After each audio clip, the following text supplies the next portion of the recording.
నిజ నిర్ధారణకు అంతిమ నిర్ణయం డిఎన్ఏ టెస్ట్. ఉన్నది ఉన్నట్లుగా వాస్తవాలను శోధించి వివరించేది మన డిఎన్ఏ టీవీ. మన రాష్ట్రం, మన ఛానల్. నమస్కారం, వార్తలకి స్వాగతం. ఈనాటి వార్తా విశేషాలు. ఆంధ్రప్రదేశ్ రాష్ట్ర ప్రభుత్వం జిల్లాల పునర్వ్యవస్థీకరణపై స్పెషల్ ఫోకస్ పెట్టింది. ఇందులో భాగంగా ఏపీ మంత్రి అనగాని సత్యప్రసాద్ నేతృత్వంలో అమరావతి సచివాలయంలో జిల్లాల పునర్వ్యవస్థీకరణపై మంత్రుల బృందం సమావేశమైంది. ఈ నేపథ్యంలో గత జగన్ ప్రభుత్వ హయాంలో అశాస్త్రీయంగా జరిగిన జిల్లాల విభజనను సరిదిద్దడంపై మంత్రులు చర్చించారు. ఆంధ్రప్రదేశ్ రాష్ట్ర ప్రభుత్వం జిల్లాల పునర్వ్యవస్థీకరణపై స్పెషల్ ఫోకస్ పెట్టింది. ఇందులో భాగంగానే ఏపీ మంత్రి అనగాని సత్యప్రసాద్ నేతృత్వంలో అమరావతి సచివాలయంలో జిల్లాల పునర్వ్యవస్థీకరణపై మంత్రుల బృందం బుధవారం సమావేశమైంది. ఈ భేటీకి మంత్రులు అనగాని సత్యప్రసాద్, నాదెండ్ల మనోహర్, నిమ్మల రామానాయుడు, బీసీ జనార్దన్ రెడ్డి, వంగలపూడి అనిత పాల్గొన్నారు. వర్చువల్ గా మంత్రి నారాయణ, సత్యకుమార్ యాదవ్ ఈ సమావేశానికి హాజరయ్యారు. ఈ భేటీలో పలు కీలక అంశాలపై మంత్రులు చర్చించారు. జిల్లాల విభజన వలన ఉన్న ఇబ్బందుల్ని తీరుస్తామని ఎన్నికల సందర్భంగా చంద్రబాబు, పవన్ కళ్యాణ్ ఇచ్చిన హామీ మేరకు జీవోఎం ఏర్పాటు చేసి కార్యాచరణ చేపట్టారు. విజయవాడ ఎంజీ రోడ్లోని శ్రీ శేషసాయి కళ్యాణ వేదికలో క్రాఫ్ట్ కౌన్సిల్ ఆఫ్ ఆంధ్రప్రదేశ్ ఆధ్వర్యంలో ఏర్పాటు చేసిన వసంతం 2025 చేనేత వస్త్ర ఎగ్జిబిషన్ ని మంత్రి నారా లోకేష్ లాంఛనంగా ప్రారంభించారు. క్రాఫ్ట్ కౌన్సిల్ ఆఫ్ ఆంధ్రప్రదేశ్ వసంతం 2025 పేరుతో 2 రోజుల వార్షిక కార్యక్రమాన్ని నిర్వహిస్తోంది. ఈ సందర్భంగా ఏర్పాటు చేసిన ఎగ్జిబిషన్ లో వివిధ రాష్ట్రాలకు చెందిన చేనేత, చేతి వృత్తుల కార్మికులు తయారు చేసిన వివిధ ఉత్పత్తుల్ని 70కి పైగా స్టాల్స్ లో ఏర్పాటు చేశారు. ఆయా స్టాల్స్ ని మంత్రి పరిశీలించారు, వివరాలు అడిగి తెలుసుకున్నారు. ఈ సందర్భంగా ప్రకృతి సహజ సిద్ధ రంగులతో తయారు చేసిన కొత్తూరు వసంత వర్ణ నూతన చేనేత బ్రాండ్ ని మంత్రి ఆవిష్కరించారు. ధాన్యం కొనుగోలు విషయంలో గతంలో ఇబ్బందులు ఉండేవని, కూటమి ప్రభుత్వం అధికారంలోకి వచ్చిన తర్వాత ఎటువంటి ఇబ్బందులు లేకుండా పర్యవేక్షిస్తున్నామని మంత్రి నాదెండ్ల మనోహర్ తెలిపారు. సివిల్ సప్లై గతంలో మీరు చూశారు, కొన్ని సందర్భాల్లో రైతుల్ని తిప్పి 6 నెలల నుంచి 9 నెలలు కూడా పేమెంట్ కూడా ఇవ్వలేదు. 60 రోజుల్లో ఇస్తాం, 90 రోజుల్లో ఇస్తామని ఆ రోజు ముఖ్యమంత్రి గారు ప్రకటించినా వాళ్ళు అందించే వరకు 6 నెలల నుంచి 9 నెలలు కూడా పట్టింది. 1674 కోట్ల రూపాయలు రైతులకి బకాయిలు వదిలేసి వైఎస్ఆర్సీపీ ప్రభుత్వం జగన్మోహన్ రెడ్డి గారి నాయకత్వంలో ఆ రోజు పదవి విరమణ చేశారు. ఆ బకాయిలు చెల్లించడమే కాకుండా పేమెంట్ల విషయంలో కూడా ఒక కొత్త స్టాండర్డ్ ఏర్పాటు చేసుకున్నాం. మేము 48 గంటల్లోనే పేమెంట్ ఇస్తామని చెప్పాం. గత సంవత్సరం మేము కొనుగోలు చేసిన ధాన్యం 12,818 కోట్లు అయితే 12,100 కోట్ల వరకు 48 గంటల్లోనే మేము పేమెంట్ చేశాం. చివరి దశలో అకాల వర్షాల వలన కొంచెం జాప్యం జరిగింది తప్ప ఎక్కువ శాతం, అంటే 87% మేము ధాన్యం కొనుగోలు చేసింది 48 గంటల లోపే మేము రైతాంగానికి అందించగలిగాం. ఈ సంవత్సరం ఇంకా అద్భుతమైన సంస్కారం తీసుకొచ్చాం. 24 గంటల్లోనే రైతు ఖాతాలో జమ చేసేటట్టు రాష్ట్ర వ్యాప్తంగా 35 బ్యాంకులతో మాట్లాడి పేమెంట్ గేట్వేలో కూడా మార్పులు తీసుకొచ్చి మా దగ్గర ఉన్న టెక్నికల్ ఎక్స్పర్టీస్ని ఉపయోగించి ప్రతిరోజు 4 సార్లు పేమెంట్లు ఖరారు చేసి వాళ్ళ ఖాతాలో పడే విధంగా రైతులకి ఉపయోగపడే విధంగా మేము కొన్ని నిర్ణయాలు తీసుకున్నాం. ప్రతిరోజు 4 స్లాట్స్ ఏర్పాటు చేసుకున్నాం. ఎవరైతే ఉదయం 10 ధాన్యాన్ని మిల్లర్ దగ్గర అమ్మేసి ట్రక్ షీట్ జనరేట్ చేస్తారో వాళ్ళకి 12 మేము పేమెంట్ చేస్తాం. అంటే 2 గంటల్లోనే పేమెంట్ చేస్తాం. అదేవిధంగా మధ్యాహ్నం 1 గంట లోపు ఎవరైతే రైతాంగం వాళ్ళ ధాన్యాన్ని రైతులకి ఆ మిల్లర్స్కి అమ్మారో అది ఇమీడియట్గా మేము 2 గంటలకి పేమెంట్ చేస్తాం. 3వ పేమెంట్ 4ంటికి చేస్తాం. ఆఖరి పేమెంట్ ప్రతిరోజు సాయంత్రం 7ంటికి పూర్తి చేస్తాం. అంటే రోజుకి 4 స్లాట్లు ఏర్పాటు చేసాం. ఉదయం 12ంటికి, మధ్యాహ్నం 12ంటికి, 2ంటికి, మరి 4ంటికిను, సాయంత్రం 7ంటికి. అయితే రైతు సోదరులందరూ కూడా గమనించాలి, బ్యాంక్ హాలిడే రోజు మాత్రం ఈ సమస్య మేము అధిగమించలేకపోతున్నాం. ఎందుకంటే బ్యాంకుల నుంచి జాతీయ స్థాయిలో ఈ పేమెంట్ గేట్వే ఉంటుంది కాబట్టి బ్యాంక్ హాలిడే రోజు మాత్రం అదే రోజు మేము పేమెంట్ చేయలేక మరుసటి రోజు దాన్ని కార్తీక పౌర్ణమి సందర్భంగా రాష్ట్ర వ్యాప్తంగా భక్తులు నదీ స్నానాలు సముద్ర స్నానాలు ఆచరిస్తున్నారు. సాగర సుప్రభాత హారతితో మంత్రి కొల్లు రవీంద్ర సముద్ర స్నానాలను ప్రారంభించారు. తీర ప్రాంతంలో పర్యాటక అభివృద్ధికి ముఖ్యమంత్రి చంద్రబాబు నాయుడు కృషి చేస్తున్నారని అన్నారు. కార్తీక పౌర్ణమి సందర్భంగా రాష్ట్ర వ్యాప్తంగా భక్తులు నదీ స్నానాలు చేసి శివయ్యను దర్శించుకుంటున్నారు. మహిళలు దీపాలను వెలిగించి నదిలో వదులుతూ నదీ పూజలు చేస్తున్నారు. కార్తీక మాసంలో కార్తీక పౌర్ణమికి ఒక ప్రత్యేక స్థానం ఉంది. కార్తీక పౌర్ణమి నోములు నోసుకోవడం, అలాగే నదీ స్నానాలు చేయటం, సముద్ర స్నానాలు చేయటం, ప్రతి ఒక్కరు కూడా వచ్చి వాళ్ళ సాంప్రదాయాల ప్రకారం దీపారాధన చేసుకుంటాం. సముద్ర తీరంలో ఇది ఆనవాయితీగా వస్తా ఉంది. దానిలో భాగంగానే మంగినపూడి బీచ్ లో ప్రతి సంవత్సరం కూడా లక్షలాది మంది భక్తులు ఈ కార్తీక పౌర్ణమి రోజు రావడం, వాళ్ళు స్నానం ఆచరించడం, ఇది ఆనవాయితీగా వస్తున్నటువంటి సంస్కృతి.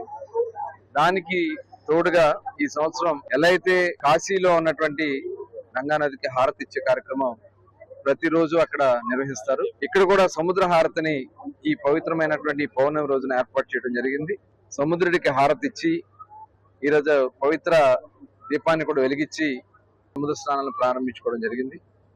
ఒక చక్కటి సాంప్రదాయానికి ఈ రోజున ఇక్కడ శ్రీకారం చుట్టాం. ఇవాళ సూర్యచంద్రులు సముద్రుడికి ఒక ప్రత్యేకత ఉంది కాబట్టి దానికోసమే ఈ కార్యక్రమాన్ని ఏర్పాటు చేస్తాం. చాలా అద్భుతంగా భక్తులందరూ కూడా రావడం కూడా జరిగింది. ఇదే సంప్రదాయాన్ని ప్రతి సంవత్సరం కూడా కొనసాగించడానికి అన్ని రకాలుగా చర్యలు తీసుకుంటాం. అబద్ధ ప్రచారాలు అసత్యాలతో ప్రజలను మోసం చేయటమే జగన్ కు తెలిసిన విద్య అని మాజీ ఎమ్మెల్సీ బుద్దా వెంకన్న తెలిపారు. తుఫాన్ సమయంలో ప్రభుత్వం చర్యలను ప్రజలంతా హర్షించారని, ఇకనైనా జగన్ పరామర్శల పేరుతో ప్రజలపై చేస్తున్న దండయాత్రలు మానుకోవాలని హితో పలికారు. జగన్మోహన్ రెడ్డి ఏదైతే రైతుల పరామర్శ అని పేరిట రైతులపై దండయాత్రలాగా వెళ్ళాడు. అసలు జగన్మోహన్ రెడ్డి పంటలు చూడాలంటే అతను కట్టమించి వెళ్ళాల్సినటువంటి పరిస్థితి. ఎందుకంటే అటు ఇటు పొలాలు ఉంటాయి. పొలాలని చూడడానికి అతను కార్యక్రమం పెట్టుకున్నాడు.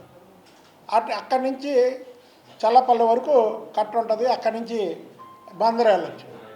కానీ ఇతనికి ఓట్లు వేయలేదు అనే నెపంతో, రైతులు ఓట్లు వేయలేదు అనే నెపంతో బందర్ రోడ్డు మీద ఒక దండయాత్రకు వెళ్ళినటువంటి జగన్మోహన్ రెడ్డి చంద్రబాబు నాయుడు గారికి వార్నింగ్ ఇస్తున్నానని పదే పదే మాట్లాడుతున్నాడు. చంద్రబాబు నాయుడు గారికి వార్నింగ్ ఇచ్చే అంత సీను జగన్మోహన్ రెడ్డికి లేదు. చంద్రబాబు నాయుడు గారు మీ తాత ఫ్యాక్షనిజం మీద పోరాడాడు, మీ నాన్నగారి ప్రజా వ్యతిరేక విధానాల మీద పోరాడాడు. నీ హయాంలో నువ్వు ముఖ్యమంత్రిగా ఉన్నప్పుడు నువ్వు చేసిన విధ్వంసం మీద పోరాడాడు. పోరాడమే, ప్రజల తరపున పోరాడమే చంద్రబాబు గారి ధ్యేయం. నీలాగా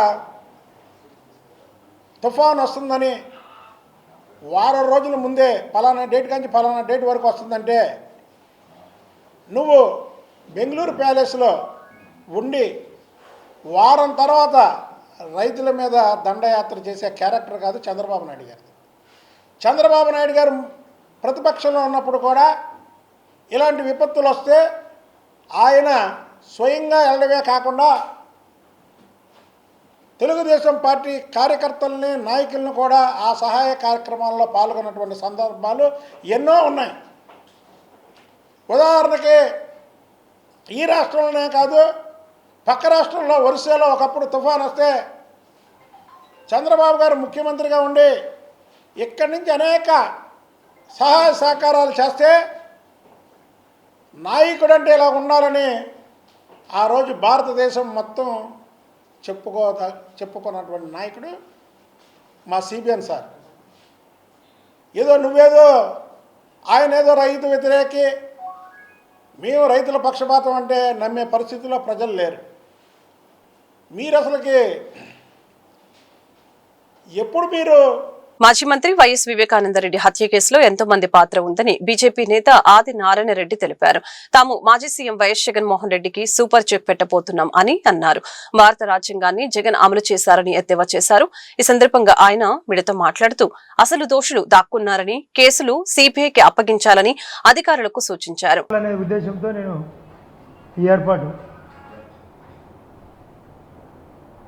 అంటే అతని యొక్క ఆలోచన ఏముందంటే ఈ రాష్ట్రం సర్వనాశనం కావాలా, రాష్ట్రం పురోగతి అతనికి ఇష్టం లేదు.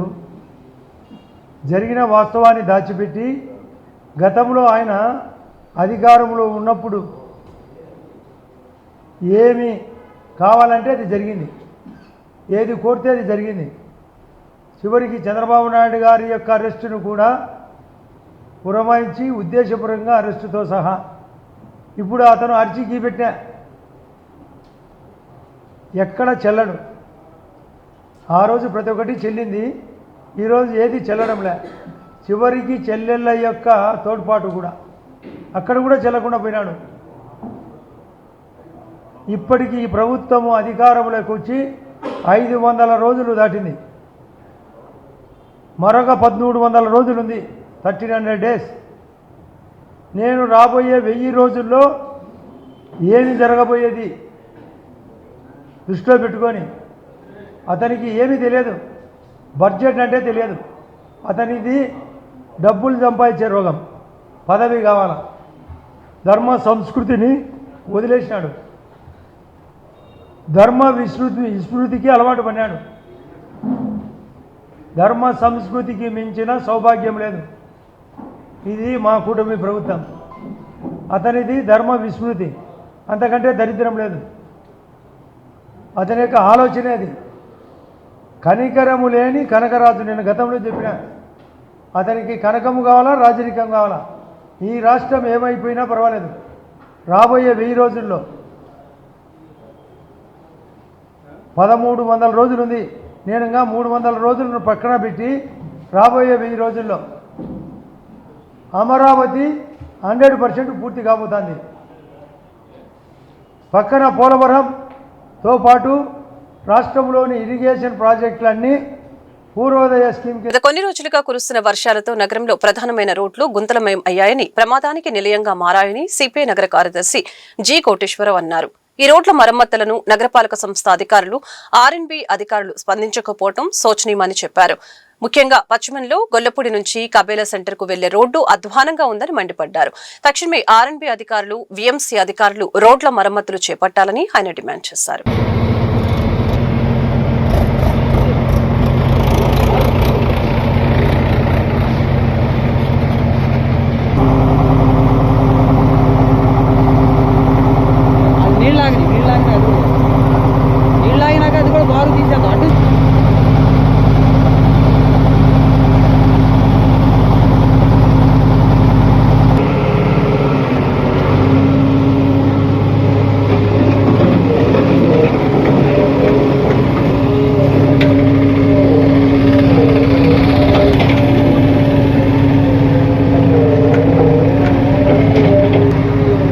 సితార నుండి కబేలా వరకు ఉన్న అవుట్ఫాల్ డ్రైన్ పై ఐరన్ మెష్ ఏర్పాటు చేయాలని కబేలా సెంటర్ లో సిపిఐ నిరసన ధర్నా కార్యక్రమం చేపట్టింది. నగరపాలక సంస్థ అధికారులు అవుట్ఫాల్ డ్రైన్ పై ఇంతమంది ప్రాణాలు కోల్పోతున్నప్పటికీ ఈ డ్రైన్ మీద మెష్ ఏర్పాటు చేయకపోవడం దారుణమని విమర్శించింది. తక్షణమే నగరపాలక సంస్థ అధికారులు మెష్లు ఏర్పాటు చేయకపోతే స్థానిక ప్రజలను కలుపుకొని పెద్ద ఎత్తున ఆందోళన చేస్తామని హెచ్చరించారు. సితార సెంటర్ వద్ద నుండి కబేలా సెంటర్ వరకు ఉన్న అవుట్ఫాల్ డ్రైన్ అనేక మంది ప్రాణాలను బలికొందని, తక్షణమే ఈ డ్రైన్ మీద ఐరన్ మెష్ ఏర్పాటు చేసి ప్రజల ప్రాణాలను కాపాడాలని సిపిఐ 45వ డివిజన్ శాఖ ఆధ్వర్యంలో కబేలా సెంటర్ లో ధర్నా నిర్వహించడం జరిగింది. అలాగనే ఈ ధర్నా కార్యక్రమంలో పాల్గొన్న సిపిఐ నగర కార్యదర్శి వర్గ సభ్యురాలు పంచదార్ల దుర్గాంబ మాట్లాడుతూ అనేక మంది చిన్నపిల్లలు, వయసులో ఉన్నవారు దురదృష్టవశాత్తు ఈ డ్రైన్ లో పడి ప్రాణాలు పోగొట్టుకున్నారని తెలియజేశారు. సుమారు 4గురికి పైగా ఈ డ్రైన్ లోను, అలాగనే నగరంలో అనేక ప్రాంతాల్లోనూ గతంలో గురునానక్ కాలనీ, ఎన్ఏసీ కాలనీ, కళ్యాణ మండపం వెనుక భాగంలో ఒక బాలుడు చనిపోవటం వంటి దురదృష్టకరమైన ఘటనలు జరిగాయని గుర్తు చేశారు. తక్షణమే నగరపాలక సంస్థ అధికారులు మెష్లను ఏర్పాటు చేయకపోతే స్థానిక ప్రజలను కలుపుకొని పెద్ద ఎత్తున ఆందోళన చేస్తామని హెచ్చరించారు. శ్రీ చంద్రమౌళీశ్వర స్వామి సమేత శ్రీ ధరణి దుర్గమ్మ తల్లి దేవాలయానికి శంకుస్థాపన కార్యక్రమం సెంట్రల్ ఎమ్మెల్యే బోండా ఉమామహేశ్వరరావు ఘనంగా నిర్వహించారు. ఈ దేవాలయ నిర్మాణం ద్వారా సామాజిక ఐక్యత కూడా పెంపొందుతుందని బోండా ఉమా తెలిపారు. సెంట్రల్ నియోజకవర్గంలోని 61 డివిజన్ పరిధిలో ఉన్న శాంతినగర్ ప్రాంతంలో దేవి ఉపాసకురాలు అయిన నవ్య భవానీ సుమ భవానీల పర్యవేక్షణలో శ్రీ చంద్రమౌళీశ్వర స్వామి సమేత శ్రీ ధరణి దుర్గమ్మ తల్లి దేవాలయానికి శంకుస్థాపన కార్యక్రమం ఘనంగా నిర్వహించడం జరిగింది. కార్యక్రమానికి ప్రభుత్వ విప్ సెంట్రల్ నియోజకవర్గ శాసనసభ్యులు బోండా ఉమామేశ్వరరావు ముఖ్య అతిథిగా హాజరై శంకుస్థాపన కార్యక్రమంలో పాల్గొని సాంప్రదాయబద్ధంగా కొబ్బరికాయ కొట్టి దేవాలయ నిర్మాణ పనుల్ని లాంఛనంగా ప్రారంభించారు. ఈ సందర్భంగా ఆయన మీడియాతో మాట్లాడుతూ ఈ దేవాలయ నిర్మాణం భక్తులందరికీ ఆశీస్సులు అందిస్తుందని అన్నారు. ఈ ప్రాంత ప్రజల ఆధ్యాత్మిక అవసరాలను తీరుస్తుందని తెలిపారు. స్థానిక సభ్యుల సహకారంతో దేవాలయ నిర్మాణం సాఫీగా జరగాలని, త్వరగా పూర్తయి భక్తులకు అందుబాటులోకి రావాలని స్థానిక నాయకులకు, భక్తులకు ఈ దేవాలయం శాంతినగర్ ప్రాంతానికి ఒక ఆధ్యాత్మిక కేంద్రంగా మారుతుందని, ప్రజలందరికీ శాంతి సౌభాగ్యాలను ప్రసాదిస్తుందని అన్నారు. ఈ వార్తలు ఇంతటితో సమాప్తం. మరొక బులెటిన్లో మళ్ళీ కలుద్దాం. నమస్కారం.